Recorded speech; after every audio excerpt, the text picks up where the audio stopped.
ভাই ও বোনেরা, আপনারা ধৈর্য সহকারে বসেন। আমাদের সেই কাঙ্ক্ষিত নেতা, গরিবের বন্ধু এই মাত্র আপনাদের মাঝে হাজির হবেন। আপনারা তার বক্তব্যগুলো শুনবেন। আমাদের সেই কাঙ্ক্ষিত নেতা চলে আসছে, আপনারা একটা হাতের তালি দেন।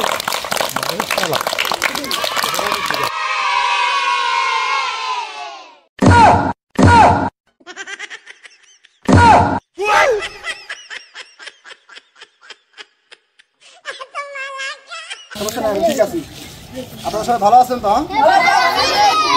আমি বক্তব্য রাখেন। নেতা, আমার একটা প্রশ্ন আছে। বলেন। আপনি যে ভোট দিবেন, আপনি কি উন্নয়ন করবেন? বসেন, আপনার কথা আমি বুঝতে পারছি। দাঁড়াই বলি, আপনারা যেহেতু সবাই বসে আছেন, আমি দাঁড়াই। আমাকে যদি আপনারা ভোট দেন, এই এলাকায় স্কুল নাই, কলেজ নাই, মাদ্রাসা নাই, রাস্তাঘাট নাই, আমি সব কিছু বানাই দেবো।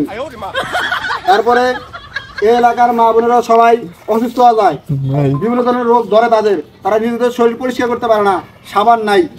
আমি আপনাদেরকে সাবান শ্যাম্পু দিব।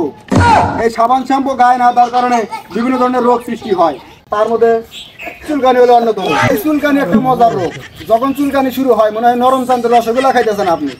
নতুন নতুন জামা কাপড় চুলকায়া ঘাও বানায় ফেলাইছেন, নতুন নতুন শার্টগুলার প্যান্টগুলার পকেট নাই, চুলকায়া সিরা ফেলাই দিয়েছেন। কি করতেছেন আপনি? বিভিন্ন লোক জনসেবার ভাষণ, আপনি না মলম ভাষণ দিতেছেন। বলছি কি, আমি তো আসিলাম হকার, হকার আসিলাম আর বানাইছে নেতা।